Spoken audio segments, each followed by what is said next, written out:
Raymond Sonnet, merci de nous accueillir chez vous. À vos côtés, nous avons Jean-Marie Brome. Oui. Vous êtes tous les deux anciens physiciens. Nous sommes là pour parler du groupe de scientifiques pour l'information sur l'énergie nucléaire. Oui. Est-ce que dans un premier temps, je peux vous demander de vous présenter succinctement? Bien. Raymond. Alors, qu'est-ce qui vous intéresse? Quel est votre cursus qui vous a fait arriver au groupe de scientifiques? Ben, je suis physicien nucléaire de formation, hein, de formation universitaire. J'ai été affecté comme laboratoire au Collège de France dans le laboratoire de Francis Perrin,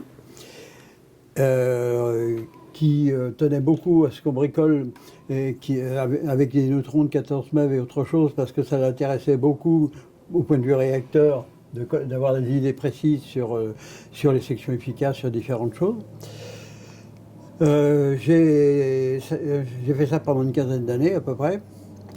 Et quand il a eu la bonne idée de partir à la retraite, son successeur, Marcel Frassard, nous a dit que bon, c'était bien gentil ça, mais il fallait passer à faire de la physique des particules à haute énergie.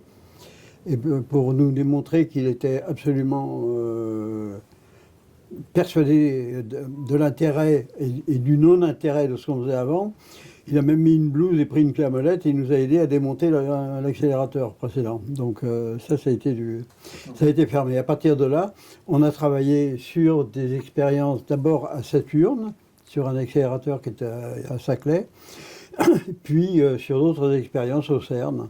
En tout cas, énergie nucléaire de bout en bout. Globalement. Pas dans le nucléaire, je dirais réacteur, hein, qui est des choses. C'est un peu différent. Il y a des problèmes technologiques dedans qui sont pas ceux qu'on a à nous. Il y a des critères de sécurité qu'on n'a pas dans nos expériences. Hein. Mais par contre. Bon, il y a la plupart des données physiques qui sont manipulées là-dedans, on les connaît, on est capable de se mettre au niveau, même si c'est un truc qui est nouveau pour nous, on arrive à mettre le nez dedans très vite et à être au courant. D'accord. Donc ça permet de... Jean-Marie Brome, alors, une petite présentation. Oh, Jean-Marie Brome, bon, d'abord d'Alsace, je ne suis pas du tout parisien, et aussi d'origine physicien, mais physicien des particules, c'est-à-dire pas vraiment le nucléaire. Et en fait, antinucléaire peut-être avant même que le GSIEN n'existe, parce que j'étais petit, j'étais étudiant en physique, et j'étais tombé sur des documents d'EDF qui vantaient la centrale de Fessenheim, j'habite pas très loin de la centrale de Fessenheim, bien sûr, et où des grands prix Nobel de physique disaient que le nucléaire était très bien, que ça ne dérangeait personne, que rien ne pouvait s'en échapper. Et ben c'était pas vrai. Le peu que je savais de science me menait à dire que ces gens, prix Nobel de physique, mentaient. Et donc si on ment, on cherche à creuser pourquoi est-ce qu'ils mentent. Et ben, je suis tombé par chance sur d'autres physiciens qui ont pu m'apprendre beaucoup de choses, qui étaient Raymond et Monique Sonnet. D'ailleurs, c'est grâce à Monique, faut l'avouer, que je suis rentré au CNRS, oui. Et ensuite, j'étais au GSIEN dès le début, enfin au début, depuis Strasbourg. Alors cette rencontre, cette mobilisation qui a créé le groupement de scientifiques pour une information sur l'énergie nucléaire, ça commence comment? Ça, c'est Raymond. Hein. Non, mais ça commence, en fait, je dirais, comme tous ces genres de groupements, d'une façon informelle. Hein. Un certain nombre de gens se rencontrent. On avait été au Loret dans le laboratoire. On avait toute une série de gens qui s'intéressaient à la question pour des raisons multiples et variées. Hein. Et Je crois que ce qui a été un élément déclencheur, mais alors extrêmement puissant, c'est un truc, ça va te rappeler quelque chose, c'est le rapport Ripka-Klapisch. Oui. Oui. C'est un rapport qui critiquait les physiciens qui étaient contre le nucléaire. En gros, il disait que les physiciens n'avaient pas leur voix. Le rapport, il y avait de ça dedans, mais c'était surtout super élogieux sur l'industrie nucléaire. C'était vraiment le tout beau, tout ce qui avait de bien. Et ça avait produit d'ailleurs une réaction assez bizarre, assez surprenante. C'est que la commission 6 du CNRS qui gère tous les personnels qui travaillent dans ce domaine-là, a fait un groupe de travail pour étudier la question, pour savoir mais comment se fait-il que 2 membres de notre confrérie se permettent de parler au nom de l'ensemble des physiciens du CNRS en disant c'est une petite merveille, il faut y faire confiance, etc., etc. Donc il y a eu ce groupe de travail, et ce groupe de travail a publié un rapport qui était absolument sanglant, qui a même été publié dans le journal du CNRS et diffusé. En 76, oui. Et c'est un... Bon... Oui. Et c'était d'autant plus, j'allais dire, surréaliste, c'est que la présidente de la commission 6, c'était Hélène Faradji, qui était une physicienne de Saclay. Est-ce que ça explique ce regroupement? Ça ne l'a pas empêché. Alors, le groupement est monté comme ça. À la suite de ça, on a une série de gens, de collègues qui étaient à l'accélérateur linéaire à Orsay, d'autres qui étaient à Polytechnique, d'autres qui étaient à Strasbourg. Strasbourg, il faut dire que c'est vrai, avec le CSFR, hein, c'était avec Rettig et compagnie. Oui. Je sais pas si c'est... De nombreux services, du coup, se sont réunis, mais pourquoi et combien, en fait? Qu'est-ce que ça représente? Moi, je veux presque dire que c'est parce qu'on était vexés. On était vexés de ne pas être considérés comme des physiciens. On avait le droit d'avoir une opinion et qu'on basait cette opinion sur des problématiques scientifiques. Et on nous répondait qu'on n'était pas fondé à dire quoi que ce soit sur quelque chose qui engageait le pays. Donc on était vexés, donc on s'est mis ensemble. Et a priori, puisque les autres, entre guillemets, ne voulaient pas faire de l'information, eh ben il fallait faire de l'information. Voilà. Et d'ailleurs, je me souviens de la réunion au cours de laquelle on a décidé la création. À l'origine, c'était de l'information scientifique, le titre. Et je me souviens, c'était Brice Lalonde et d'autres des aminataires qui nous avaient dit non, il faut dire que ce sont les scientifiques qui font de l'information et non pas de l'information scientifique.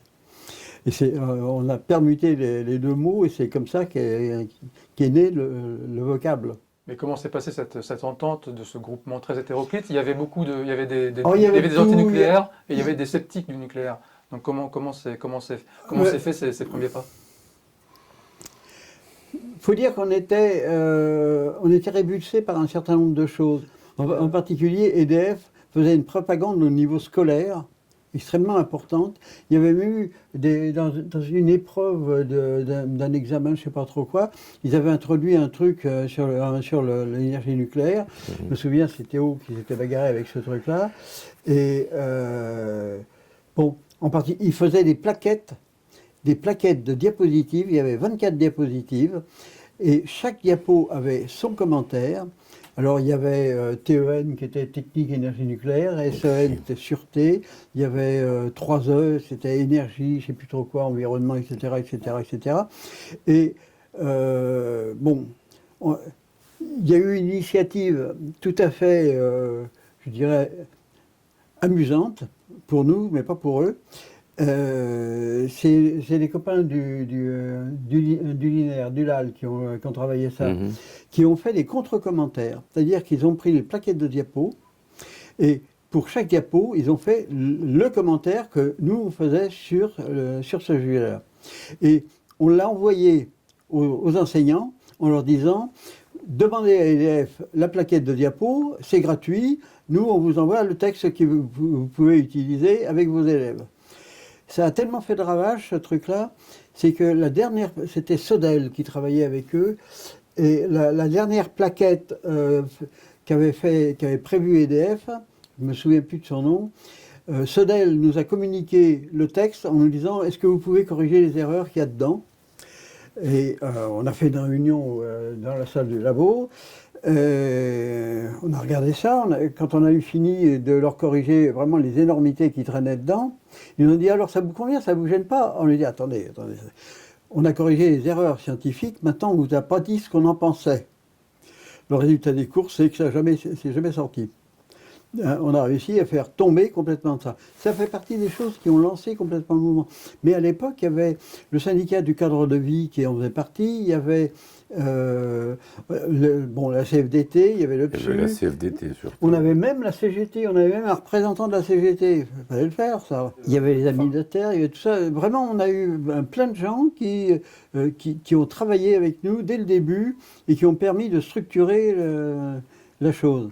Donc après, comment le groupement scientifique en vient donc après à produire une information de façon récurrente et fréquente? Ben justement, il produit une information pour contrer l'autre information. Par exemple, on savait que on est juste, bon, pour ce qui me concerne, on est juste pendant que Fessenheim est en construction. Et EDF passe son temps à travailler les habitants de Fessenheim au corps, en leur présentant cette centrale comme, je me souviens des mots, cathédrale de sciences, haute technologie, etc. Et donc, nous, le GSUL, moi en particulier, ben, on allait faire des conférences pour les ménagères de Fessenheim, avec les documents d'EDF, pour leur dire, voilà, moi, en tant que docteur en physique, je vous dis, ça n'est pas vrai. Alors après, vous décidez ce que vous voulez. C'était le principe information. Et nous mettions en avant le fait que nous étions docteurs, scientifiques, largement aussi valables que les autres, et qu'on avait une information contradictoire. Après, messieurs, mesdames, vous jugez. Et on juge comment si deux docteurs... Ah ben si les gens disaient, bah écoutez, c'est très bien ce que vous me dites, mais je suis quand même pour le nucléaire, ben c'est pas notre faute. Pourquoi pas, oui. D'accord, mais entre une force de frappe comme EDF, qui à l'époque mettait 6 millions de francs pour la communication tous les ans, et votre parution, comment on se bat à armes égales avec pourtant des arguments contraires? On se bat à armes égales parce que EDF n'envoie que des communicants et pas des scientifiques. Oui, ça a été leur problème. D'ailleurs, c'était tellement leur problème qu'on a eu des choses absolument comiques, du genre, je ne sais plus où, c'était au Puy-en-Velay, je crois. Monique était prévue pour un truc d'information un soir, contradictoire avec un gars d'EDF. Et puis la veille, une copine qui était à l'école du journalisme à Lille, je crois, qui sont... Hein, lui avait dit, oh bah tiens, ça serait intéressant que tu viennes faire un truc. Bon, elle ne pouvait pas faire les deux en même temps. On a dit, bon, bah, pas de problème. C'est moi qui suis allé au Puy et elle est allée à Lille.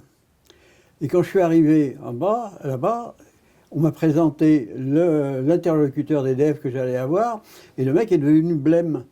Parce que les argumentaires qu'il avait préparés, c'était ceux pour contrer ce que Monique dit d'habitude, et non pas pour les miens. Et le gars était complètement paumé parce qu'il n'avait pas prévu les bons arguments. Les problèmes d'argumentaire sont des trucs... quand on a fait... bon, il y a eu l'appel des 400. Bien sûr. Ça vous dit quelque chose? À l'origine du groupement scientifique. Il y a eu cet appel des scientifiques qu'on a fait. Je veux dire qu'on avait... il y avait toute une bande de gens de la CFDT qui travaillaient avec nous. Il y avait Louis Puiseau qui travaillait avec nous, qui était un directeur au niveau d'EDF, au point de vue, je ne sais plus quoi, mais enfin, qui connaissait bien les problèmes économiques.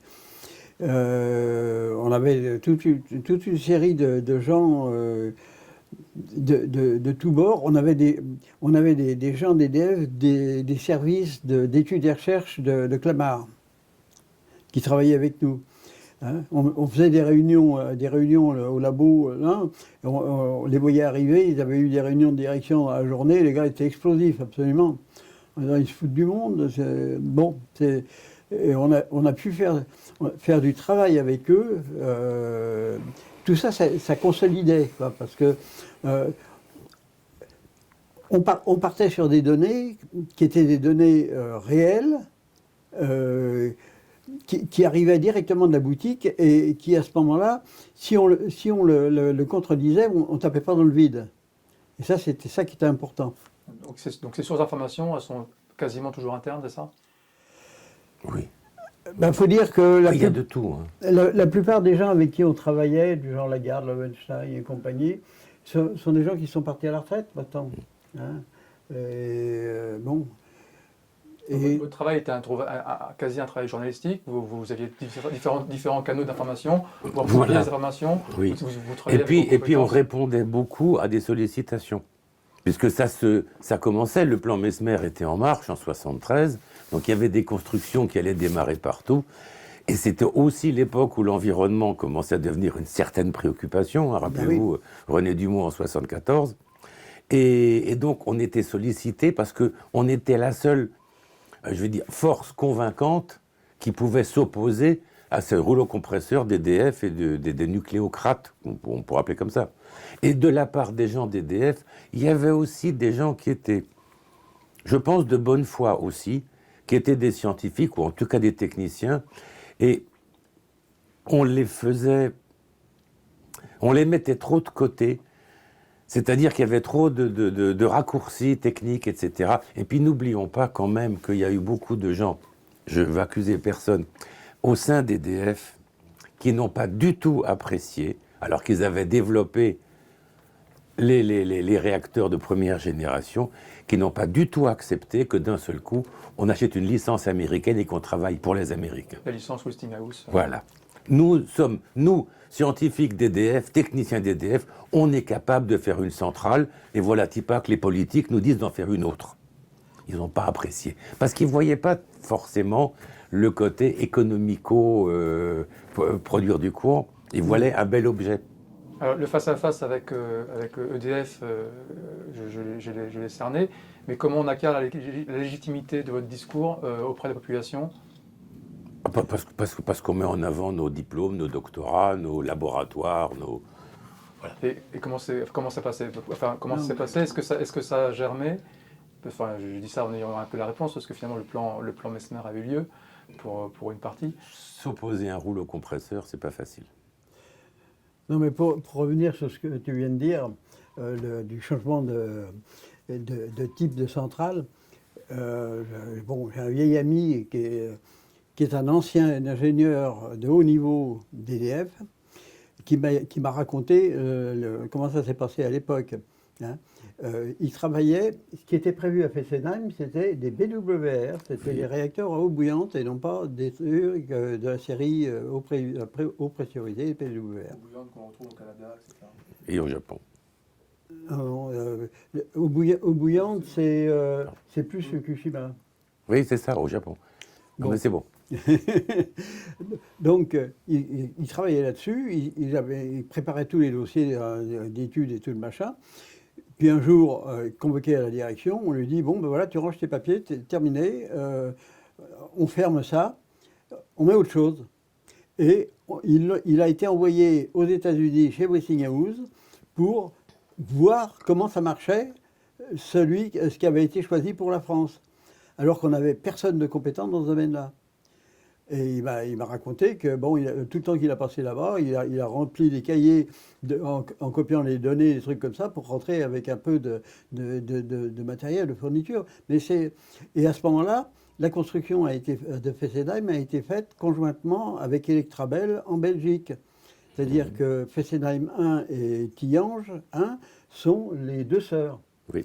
À tel point que Fessenheim 1 est différente de tous les autres réacteurs du palier 900. Hein. La cuve a 3 éléments de Virol alors que les autres en ont 2. Hein, on est d'accord. Fessenheim est une copie conforme de Westinghouse. Bon, on peut dire que c'est une copie conforme, mais c'est un travail qui a été fait en commun. Hein. Les ingénieurs belges ont travaillé sur Fessenheim et les ingénieurs français ont travaillé sur Tihange. Donc on a bien cerné la compétence que vous aviez sur les détails des réacteurs. Mais pour revenir sur le groupe de scientifiques, qu'est-ce qui fait qu'à un moment, il y a un petit étiolement qui se passe, voilà. Qu'est-ce qui fait qu'il ne perdure pas? Qu'est-ce qui fait que des divergences émergent? C'est exactement. Donc vous prenez tous les mouvements sociaux, politiques, tout ce que vous voulez, qui s'opposent à quelque chose qui n'existe pas encore. Et une fois que ce chose existe, eh bien oui, effectivement, ça s'étiole. Regardez, il y a plus récemment, il y a quelques années, les réformes, les manifs contre les réformes des retraites ou autres, ben, tant que la réforme n'est pas passée, on se bat, et quand la réforme est passée, ben, il n'y a plus rien. Alors, je ne dis pas que c'est tout à fait la même chose, mais c'est vrai que s'opposer à le compresseur, c'est pas facile. Et puis, n'oublions pas une chose, parce qu'on est un certain nombre à en avoir bénéficié, entre guillemets, c'est qu'il n'est pas très bon d'appartenir, par exemple, au CNRS ou au CEA et de se déclarer opposé à ce qui est quand même la politique nationale.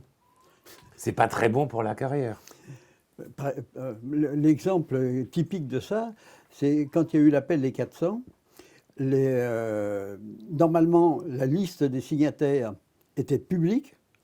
Hein. Le CEA a demandé une copie de cette liste et ils ont convoqué à la direction tous les gars qui étaient signataires qui venaient du CEA. Tous les gars des physiciens de Saclay qui avaient signé l'appel des scientifiques, l'appel des 400, et se sont fait remonter les bretelles par la direction.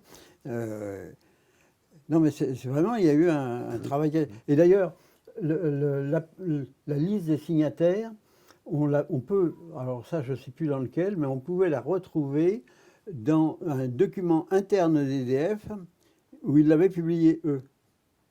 Vraiment, c'était, vous voyez, c'est. Donc après, le groupement perdure malgré tout, malgré ces départs de collègues. Quel était l'objectif du coup final? C'était que le programme s'arrête complètement, ou est-ce que c'était après de s'assurer que la sûreté nucléaire soit la meilleure? Est-ce qu'il y avait un objectif? Non, il y avait quand même au sein du GSIN, il y avait, je dirais pas deux approches, mais il y avait une approche qui était l'information, c'est-à-dire vérifier l'information qui est donnée, participer en tant que contre-expert à des visites décennales, à Fessenheim notamment. Donc, pour vérifier, je ne dirais pas une espèce de contre-ASN, enfin autorité de sûreté nucléaire, mais vérifier que tout se passe bien et qu'on ne mente pas. Et il y en avait une deuxième partie qui était plus opposée. De toute façon, les nucléaires, c'est pas bien, puisque, faut regarder, hein, ce qu'on levait déjà à l'époque dans l'appel des 400, c'est ce qui s'est passé. Les problèmes des déchets, les problèmes de sûreté, on n'a jamais pu y répondre. Donc nous, c'était continuer à marteler. On n'a répondu à aucune des questions vitales que nous avons posées. Il faut donc arrêter le système. Après, enfin, faut le souligner, c'est depuis, en fait, avec la faculté que vous aviez d'incorporer des groupes d'experts. Au sein de la SN, il y a un groupe permanent d'experts qui fait appel à des membres de l'association que vous représentez. Donc ça, en fait, c'est une validité en fait, de vos compétences aussi. Parce que souvent, on vous reproche au JSN de ne pas forcément avoir les compétences requises. Vous êtes au sein des instances et vous faites des visites décennales. Donc, on a des compétences. Et ce qui est lamentable, pardon pour le terme, c'est qu'on n'interroge jamais les experts d'EDF, par exemple. Est-ce que c'est vraiment des experts? Mais nous, on est toujours mis en cause. Vous n'êtes pas vraiment des experts. Excusez-moi, mon doctorat en sciences vaut tout autant qu'un doctorat en sciences économiques ou HEC chez un mec d'EDF, pour être méchant. Actuellement, votre combat, il se porte sur quoi? Alors, il est multiple, parce qu'il y a le futur programme. C'est plutôt qu'on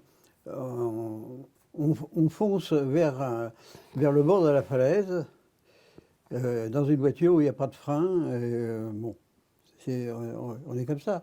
Et inéluctablement, on va vers un pépin, un gros pépin. Alors, les très mauvaises langues de mon style disent qu'on a intérêt à en avoir un le plus vite possible, qu'il ne soit pas trop gros, mais ça freinera le machin. Parce que vous regardez les projets actuels, par exemple, de SMR. Les petits réacteurs. Oui. Alors, les SMR de la deuxième génération, hein, c'est facile à prononcer, c'est des SMR2. Hein, c'est bon. Et à ce niveau-là, c'est. Arrête de rire, toi. Mais écoute. Non, mais quand vous voyez des trucs où ils expliquent qu'on va, dans un groupe d'agglomération, on va mettre 5-6 petits appareils comme ça, très bien, ok. Et puis, pour pas avoir un personnel pléthorique, on va tout mettre en contrôle à distance grâce à l'intelligence artificielle qui va devenir bientôt la CA, c'est-à-dire la connerie automatique. Et bon, vous allez avoir un gars qui va être devant son écran et ses écrans, il va avoir 7 ou 8 réacteurs et il va falloir qu'il soit attentif à ces 7 ou 8 et qu'il arrête son Tetris parce qu'il ne veut pas perdre. Mais bon, c'est pas sérieux. Au-delà de l'augure que vous faites sur une hypothétique catastrophe, alors quels sont les faits d'armes du groupement scientifique sur les 30 années? Quelles sont les révélations que vous avez portées à la connaissance du public? On a réussi, on a participé d'une façon assez, je dirais, surprenante à l'arrêt de Superphénix, par exemple. À l'origine, le cabinet de... Alors Superphénix, c'est un super réacteur. C'est un surgénérateur. Le premier surgénérateur. Supposé être surgénérateur. Qui devait être surgénérateur, qui a démarré très vite, dès le début du nucléaire. Utiliser du plutonium. Puisqu'il était censé, théoriquement, ça marche très bien. Théoriquement, il produit plus de plutonium qu'il n'en consomme. Théoriquement. Bon, ça n'a jamais fonctionné techniquement, mais bon. Le CEA avait construit Rhapsody, qui était un premier prototype. Ensuite, il y a eu Phénix. Phénix, oui. Et puis, ils ont lancé Superphénix. Alors, Superphénix, bon, très bien, pourquoi pas. Mais c'est vraiment... on est parti dans des trucs où il y avait toute une série d'inconnus. Il y avait des trucs techniques qui étaient absolument géniaux dedans. Ça, je le reconnais, je l'admets bien volontiers. Mais... le nombre de choses qui ne marchaient pas, moi je me souviens, je faisais partie à ce moment-là du Conseil supérieur de sûreté nucléaire et on avait posé une question, c'est au moment où en Espagne, la centrale thermique d'Almeria, qui utilise du sodium comme caloporteur, ils ont eu une fuite sur une canalisation et tout le bâtiment est passé à la casserole. Là, vraiment, ça n'a pas fait un pli. Depuis, on a eu Montjus au Japon qui a fait la même chose, on connaît. Et à l'époque, les gens de la NERSA, qui était le consortium où il y avait des Italiens, des Allemands, je crois qu'il devait y avoir des Suisses, il y avait des Français. Il n'y a pas de Suisse. Je suis presque sûr qu'il n'y avait pas de Suisse. Bon, c'est pas grave. Il y avait je ne sais pas quoi de Suisse dedans, à tel point que quand on a arrêté Superphénix, on leur a fourni en électricité l'équivalent de ce qu'ils n'avaient pas reçu quand ils auraient produit normalement. Donc, bon, je ne sais pas exactement... Ça, c'était des accords d'État à État. Il y avait des accords d'État à État. Hein. Et à ce moment-là, je me souviens, on avait posé la question bête au Conseil supérieur de sûreté. On a dit, ben, attendez, c'est un feu pulvérisé. Vous nous affirmez que les feux de sodium, il n'y a pas de problème, parce que tant qu'il est en nappe, la couche d'oxyde de sodium qui va se former à la surface va empêcher l'arrivée d'air, donc d'oxygène, et ça va s'étouffer tout seul. À tel point qu'on a fait des gouttières, on a développé une poudre, la Marcalina, qui était censée couvrir Tagala, et puis... bon, les Espagnols, pas sérieux, ont réussi à avoir un truc où ils ont tout cramé parce que ça a fait un feu pulvérisé, et à ce moment-là, ça se comporte comme du fioul dans une chaudière avec le brûleur. Hein, et ça fait une belle torche. Hein. Et le résultat des courses, c'est que le Conseil supérieur a émis quelques scrupules sur la question, et à ce moment-là, EDF a pris en charge le truc et a fait des travaux pour essayer de consolider tout ça. Et ça fait partie des travaux qui ont duré tellement longtemps que le permis de fonctionner de Superphénix est devenu caduc. À ce moment-là, ils devaient le refaire, donc refaire une enquête publique. Et ça, ils n'ont pas osé à ce niveau-là. Et donc ça ferme en 97 sous Jospin. Voilà. Et c'est là qu'on l'a. Et à l'origine, le cabinet d'avocats, c'était Corinne Lepage qui était dans le truc. Et quand elle est devenue ministre, à ce moment-là, elle a été forcée d'abandonner le sujet et elle nous a mis en contact avec un cabinet d'avocats suisse, justement, qui était spécialisé en droit administratif, parce que ça, c'est une chose qu'on explique toujours à nos chers copains écolos, c'est que quand ils font un recours au tribunal administratif, avec leur petit avocat pénaliste, ils sont rejetés immédiatement. Il faut avoir un avocat spécialisé en droit administratif. Donc, premier fait d'armes, donc l'arrêt de Superphénix, qu'est-ce qu'on peut souligner? On n'est pas innocent. Toutes les fois où ça s'est souvent passé au tribunal, le GSIN a beaucoup servi d'expert pour aider une association, des avocats ou autres. Donc, on a chaque fois eu des petits succès comme ça. On n'a rien arrêté, mais on a contribué. On n'est pas les seuls, c'est vrai. Avec les mouvements antinucléaires féroces, un peu plus féroces comme le réseau de sortie du nucléaire, on a contribué à laisser cette question ouverte. Ça fait 50 ans qu'on ne sait toujours pas si le nucléaire est bon ou pas bon. Et qu'il faut que quelqu'un comme Macron mette tout son poids dans la balance pour essayer d'endosser les habits du général de Gaulle pour dire on va relancer le nucléaire. Alors, les dysfonctionnements que vous relevez, à quel moment ils ne sont pas connus de l'exécutif? En fait, est-ce que vous ne survalorisez pas les dysfonctionnements? Parce que finalement, ça marche, on pourrait dire. Et à la rigueur, ça se vaut. On ne les surdimensionne pas, parce que je dirais même, à contrario, qu'on a participé à améliorer la sûreté. De quelle manière? Avec des manières tout à fait simplistes. Tirer la sonnette d'alarme. Tirer la sonnette d'alarme sur des choses où on n'était pas forcément compétent, mais où l'information nous descendait par des ingénieurs internes d'EDF qui nous disaient « Attention, il y a un truc qui ne va pas là ». Hein. Et par exemple, les histoires de détection d'hydrogène dans les enceintes. Hein, la France avait décidé, enfin les autorités françaises avaient décidé que les problèmes d'explosion d'hydrogène, c'était un problème de deuxième ordre, à tel point que la France s'était retirée des groupes de travail internationaux sur ce sujet. Hein. Et je me souviens, c'était la première grande réunion qu'on a eue sur Fessenheim, où avec le professeur Luc Gillon, qui était le directeur de Mol, qui était professeur à l'université de Louvain, et qui était évêque en même temps, à tel point que, je me souviens, un des ingénieurs de l'autorité de sûreté lui avait dit « Comment on doit vous appeler, professeur ou monseigneur ?» Et l'autre, il avait dit « Dites-moi monsieur, ça me suffit. » Bon, vous voyez, et en particulier, il avait des contacts avec les gens d'Extrabel, et il connaissait très bien comment passer ces trucs-là, et en particulier, il les a foutus complètement au cours des réunions, en disant, attendez, théoriquement, s'il y a une oxydation de toutes les gaines de zirconium, ça va produire tant de tonnes d'hydrogène dans l'enceinte.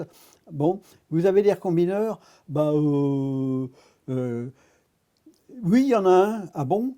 Oui, pour l'ensemble du parc, et il est sous forme de pièces détachées sur un camion remorque ici. Oui, avec ça, on était bien.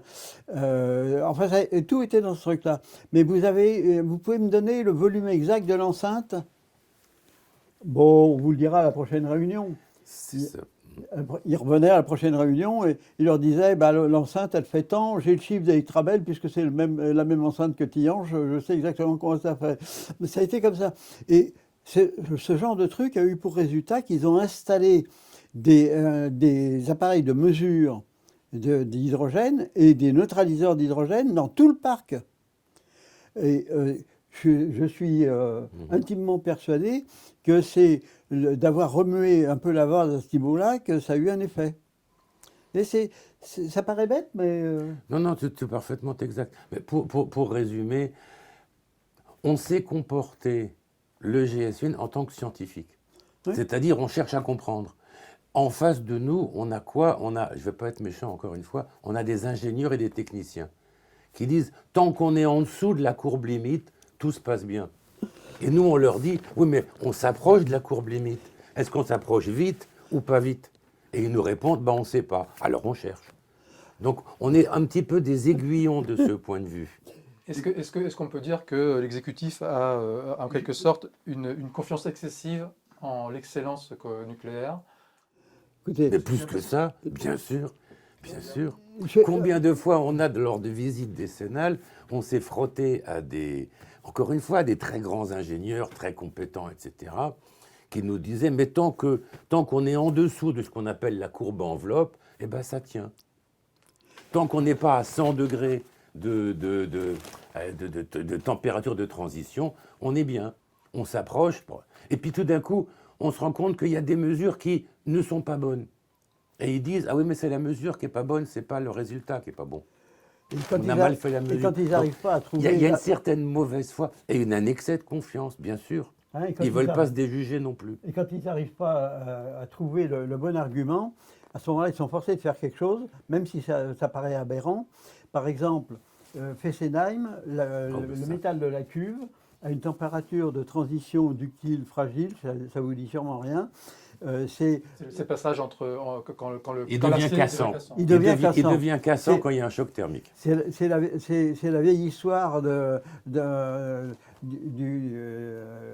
c'est dans un bouquin de Jack London, je crois. Le tracker canadien qui est en train d'hiverner, et il n'a plus de bois, il sort, et il y a sa hache qui est à l'extérieur, il donne au premier coup de hache, le fer de la hache explose et le gars est gravement blessé. C'est normal. Le métal des cuves a une température de transition ductile fragile qui est vers moins 20 ou moins 30, quelque chose comme ça. Largement, oui. Hein, dans ces eaux-là. Donc il n'y a pas de problème. Hein.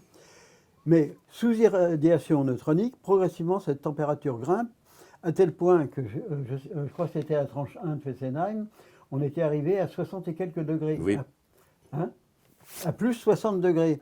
À tel point que la réserve d'eau destinée à l'injection de secours qu'on enverrait dans la cuve en cas de gros problème, elle était maintenue en température au-dessus de façon à ne pas créer un choc froid. Alors vous imaginez des trucs avec des mètres cubes, des mètres cubes maintenus en permanence à 80 degrés. Non mais juste pour résumer, je me souviens très bien, c'était justement à propos de Fessenheim, lors d'une des visites décennales, on a fait notre rapport sur la visite décennale, il valait ce qu'il valait, hein. On critiquait telle et telle réponse ou telle et telle absence de réponse à nos questions. Et EDF, qui était quand même plus ou moins le commanditaire, avec le Conseil général du Haut-Rhin, a accepté ce rapport et n'a demandé de changer qu'un mot. Sur l'ensemble de tout, de la centaine de pages de rapport, il y a un mot qu'ils n'ont pas supporté, c'était le mot ignorance. oui. Ils n'ont pas supporté qu'on mette l'ignorance de je ne sais plus quel phénomène. On a dû supprimer le mot ignorance. Donc c'est là le problème. Alors en parlant d'ignorance, il y a aussi l'ignorance au bout du compte de ces aspects techniques, hein, quand même très pointus, de la population. Donc quel est le langage le meilleur en fait parce que on pourrait dire que ces explications pourraient convaincre. Quel est le langage le meilleur vous publiez une gazette qui est très technique depuis 40 ans. Voilà, on est au 300e numéro en cette année 2023. Le premier est paru en 1976. Quel est le meilleur langage du coup pour convaincre là où l'excellence prime méthodiquement par défaut? Mais le meilleur moyen, c'est justement de chercher à informer. Parce que sinon, quand on voit le message que nous portent les dirigeants, que ce soit politique, que ce soit technique et autres, ils ont toujours un message lénifiant. Et nous, on tente d'expliquer aux gens. Alors d'abord, petit A, toutes les équations qui donnent lieu au nucléaire, elles datent d'avant les années 1940. Donc ne me dites pas que c'est de la nouvelle science, d'accord, au niveau scientifique. Et ensuite, vous êtes, monsieur, madame, capable de comprendre. Donc on vous explique. Et on vous dit, ce qu'on explique, quand on nous demande d'expliquer, c'est qu'on prend les diapositives. J'en ai encore fait récemment avec des députés. Je prends les diapositives d'EDF, ou de Landra, ou d'Orano, ou de qui vous voulez, et je leur dis, voilà, ça, c'est pas vrai, ça, c'est pas vrai, ça, ce chiffre est faux, ça, c'est pas vrai. Après, faites-en ce que vous voulez. Mais moi, je vous affirme, si vous cherchez, vous tomberez sur mes chiffres et pas sur les leurs. Il faut apprendre aux gens à chercher un petit peu. Bien sûr, mais comment faire la bascule entre ce que vous proposez, qui est très technique, et quel est le plus efficient en termes de langage? Parce qu'au bout du compte, on parle de ça, c'est de langage, donc de capacité à faire passer l'information vers un citoyen. J'avoue que c'est une question qu'on se pose depuis 50 ans. Donc c'est pour ça que je vous la pose. Moi, j'ai pas vraiment de réponse. Tout à l'heure, tu parlais de leur façon de bricoler les chiffres et les données. J'ai un exemple que j'ai vécu en Conseil supérieur de sûreté. Un copain d'EDF m'a passé tout un dossier sur un truc tout à fait caractéristique, le problème des sous-épaisseurs dans les coups de moulée. Oui. Bon, les canalisations, les grosses canalisations, c'est une tôle qui est roulée, qui est soudée, mais à chaque fois où il y a un coup de changement de direction, c'est une pièce qui est moulée. Et puis, tout ça, c'était en cours de vérification de temps à l'usine de Châlons. Et il y a les ingénieurs sud-africains qui travaillaient sur la centrale, le projet de Kohlberg. On était en train de leur fabriquer des éléments, ils sont venus voir. Et il faut vraiment être un méchant. Ils ont regardé, ils ont dit « Ah, vous pouvez, celui-là, ça nous est destiné, vous pouvez vérifier l'état de surface. Bon, on fait un petit polissage. Puis maintenant, vous pouvez vérifier l'épaisseur. » Ils sont tombés à 20% en dessous de l'épaisseur nominale. Oh là, panique à bord, on va vérifier tout le stock de coudes qui traînait là, et on a trouvé qu'il y en avait à peu près la moitié qui avait la même gamme de défauts de fabrication. Alors, que faire dans ces cas-là? Quelle horreur! On va vérifier sur ce qui est en cours de construction, et on a trouvé les mêmes statistiques. Mais alors, pour celles qui sont en construction, c'est trop actif, c'est chaud comme ça, donc il n'est pas question d'aller dessus. Alors, c'est là qu'il y a le petit génie de service qui a dit, mais quand tous ces trucs-là, en cours d'étude, il y a un dossier. Ensuite, en fabrication, il y a un dossier. En montage, il y a un dossier. Et tout ça, c'est archivé. Donc, on va aller regarder les archives. Alors, ils ont retrouvé dans les archives le même truc. Alors, ça permet de réaliser une chose, c'est que la réglementation est très bien faite au point de vue journal officiel. On doit faire des études, faire des mesures, faire de la réalisation et archiver. Ils ont oublié une phrase. Il faut lire le dossier d'archives avant de le mettre dans une armoire. Et ça, vraiment, bon. Alors, on m'avait confié le dossier et je l'ai présenté en Conseil supérieur de sûreté. Alors là aussi, ça fait un grand blanc quand c'est comme ça. Bon, alors, l'ingénieur du BCCN viendra à la prochaine réunion nous faire un rapport sur la question. Et le gars a fait une phrase que j'ai retenue parce qu'elle est magnifique. Après avoir affiné les calculs, on a pu justifier les sous-épaisseurs. C'est beau, hein? Ça veut dire quoi? Ça veut dire qu'on a repris les calculs à l'envers, on a pris le résultat fabriqué et on a cherché quels étaient les paramètres qu'il fallait mettre à l'entrée, les constantes physiques qu'il fallait mettre à l'entrée pour que ça colle avec ce qui avait été réalisé. Donc, ils ont fait le travail dans ce sens-là et ils ont dit, au lieu de mettre telle valeur de 250, eh ben, 230, ça suffira. C'est parfait, ça passe. Et c'est la règle du jeu, ça. C'est quand même un truc, c'est extraordinaire de se rendre compte que quand on fait une ânerie, un truc qui est vraiment, je dirais, un faux technique, on refait les calculs pour prouver que c'est bon. C'est en permanence, bien sûr. C'est extraordinaire. Et ça m'est resté dans la tête, ce truc, parce qu'on a eu droit à ça en pleine réunion du Conseil supérieur. C'est vraiment un truc... Malgré votre constat du risque d'un accident nucléaire, est-ce que le débat sur le nucléaire est encore un débat technique? Est-ce qu'il peut être encore un débat technique? Pour moi, il n'est plus vraiment un débat technique. C'est plus un débat technique. Parce que maintenant, si vous voulez, je ne veux pas faire un long débat. Les raisons qui ont présidé au plan Messmer, qui étaient le technique, l'uranium, les besoins, etc. Le pétrolier. Aucune de ces raisons n'existe plus aujourd'hui. La seule raison qui permet de justifier le nucléaire aujourd'hui et qui fonctionne, c'est que ça ne produit pas de gaz à effet de serre. Dans son fonctionnement, bien sûr. Ce qui veut dire qu'on est passé clairement d'un aspect technique à un aspect politique. Et il n'y a qu'à regarder. Ça n'est qu'au moment d'une élection qu'on se pose des questions aujourd'hui, mais tout le monde, excusez-moi, tout le monde se fout de savoir que l'EPR ne fonctionne toujours pas, qu'il a coûté 4 fois son prix nominal. Tout le monde s'en fout. Or, c'est un véritable scandale. Donc, on est passé vraiment d'un côté technique à un côté politique et à un côté de société. Aujourd'hui, et en tant que GSUN, j'ai aussi une petite casquette politique, le nucléaire, ça devient un symbole d'une certaine société. Oui. Et ça permettra à cette société, je vous dis, je ne la qualifierai pas, de perdurer grâce au nucléaire. C'est un petit peu ce que dit notre excellent ami et menteur patenté Jean Covici, quand il dit qu'aujourd'hui, le nucléaire est un amortisseur de la décroissance. Autrement dit, il permet de repousser les échéances un peu plus longtemps et donc d'avancer sur cette espèce de planche où on finira quand même par tomber. Alors, pour boucler la boucle de cette interview, quel avenir pour le GSIEN? Vas-y, le fondateur, tiens. Ben, le fondateur, il est né en 1935, donc il est plus tout frais. Et non, mais nous sommes d'une génération, d'une époque où on pouvait encore s'exprimer au sein de nos organismes de recherche. Hein.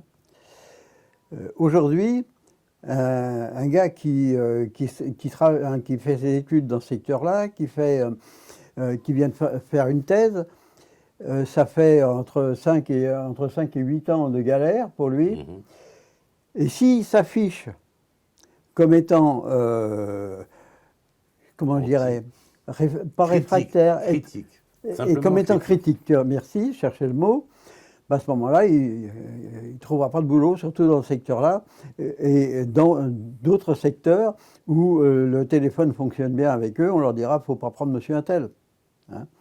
Moi, écoutez, ce truc-là, je l'ai vu directement dans la famille. J'ai un de mes fils qui est sur Grenoble, et il est marié. Son épouse travaillait sur Orsay. Elle a déménagé là-bas et elle a été affectée à la fac à Grenoble dans une équipe qui travaille en liaison avec le CENG, le Centre d'études nucléaires de Grenoble. Hein.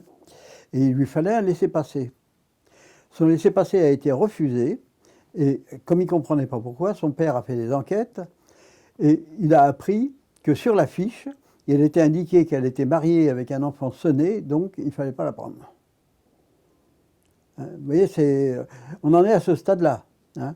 Donc vous imaginez le jeune qui vient de finir ses études et qui essaye de trouver un boulot, je suis désolé, mais qu'il aille travailler dans l'agroalimentaire, pas dans le glyphosate. Ce qui n'est pas une excuse, on a un avenir quand même.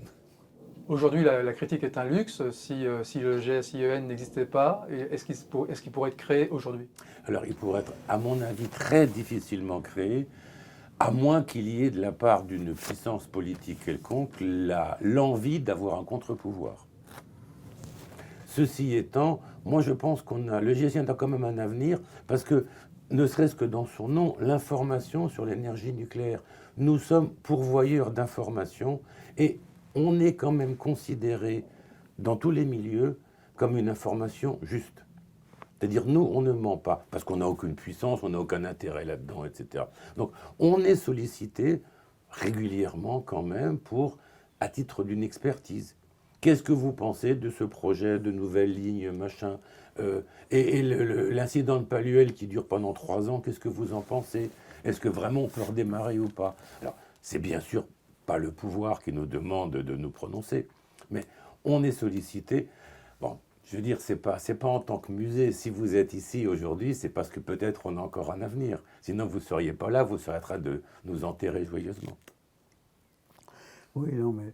D'ailleurs, bon, je ne sais pas si vous avez vu dans l'actualité récente la mission faite par 2 parlementaires qui sont allés regarder sur, je ne sais plus, sur Paluel et sur, oui. Je ne sais plus trop laquelle. Il y a Biro et l'autre. Qui sont des pro-nucléaires. Enfin, ils sont des pro-nucléaires. Et ils ont sorti tous les deux un rapport absolument sanglant sur les dysfonctionnements des équipes de sûreté et autre chose. C'est surprenant. Hein. Mais bon, c'est le genre de truc qui sera sans suite. Mais enfin, Vous savez, nous, je dirais, à l'époque de lancement de tout ça, moi j'ai souvenir d'un collègue qui, pendant le week-end, était reparti dans sa famille, je ne sais plus trop où, dans la France profonde. Et les gens dans le coin lui ont dit « Mais toi qui as fait des études, tu pourrais nous dire le nucléaire, ce que c'est? On veut nous construire une centrale. » Et le gars était remonté au labo. Il nous a dit « Attends, vous n'avez pas des documents là-dessus parce que je ne connais rien, je ne suis pas au courant. Comment je vais faire pour leur répondre ?» Mais il avait la possibilité, la faculté de lire de l'information et de la comprendre. Et de voir, parce que bon, il était suffisamment technique sur tous ces problèmes-là pour être capable de les assimiler. Mais les gens avaient une tendance d'aller voir l'intellectuel du village pour lui dire « Tu ne pourrais pas nous donner les renseignements, tu le sais. » Et ça fait partie des choses où aujourd'hui, l'intellectuel du village, il va dire « Non, non, attends... Je m'occupe actuellement du démantèlement de Carrefour, je ne peux pas tout faire. » Et je vous dirais quand même, je pense qu'aujourd'hui, et donc on le voit bien dans ce que dit Macron, je ne parle pas des SMR, mais dans les nouveaux EPR qu'il veut construire, il va les construire sur des emplacements où il y a déjà des réacteurs. Oui. Aujourd'hui, on ne pourrait, je pense, plus construire de grandes structures nucléaires du genre quelques milliers, enfin 1 millier de mégawatts, on ne pourrait pas en faire une nouvelle en France. Quand même, on a eu Tchernobyl, on a eu Fukushima. Et nous, dans notre petit moyen, on a contribué à leur dire Tchernobyl, c'est pas parce que les soviétiques sont des andouilles qui ne savent pas faire le nucléaire. Fukushima, c'est pas parce qu'il y a eu simplement un tremblement de terre et un tsunami. Ça peut aussi arriver chez nous. Ça, c'est devenu un petit peu mieux de ce point de vue. Et donc, nous, on continuera à dire l'information. Parce que le mensonge, c'est horrible. On n'a pas le droit de mentir aux gens pour des choses aussi importantes. Et puis, indépendamment du GSIEN, il y a quand même toujours ce côté moral. Et malheureusement, les scientifiques, il leur arrive d'avoir une certaine moralité. C'est que le nucléaire, c'est vraiment une 50, peut-être, allez, on va dire une 60aine d'années d'un certain confort électrique au prix de déchets dont on se fout éperdument, qu'on va laisser pour les futurs. Après tout, si vous regardez le charbon, ça a commencé en 1850, c'est en train de s'arrêter vraiment, enfin j'espère, bientôt, il ne faut pas longtemps. Le nucléaire, ça a commencé en 1950. Combien de temps il en a encore? Eh bien nous, on sera une partie qui peut-être qu'un jour fera que, je ne dirais pas qu'on n'aura plus de nucléaire parce qu'on n'en voudra plus, mais il n'aura simplement plus besoin. Très bien. Raymond Sonnet, merci pour votre accueil. Jean-Marie Brome, merci pour votre participation.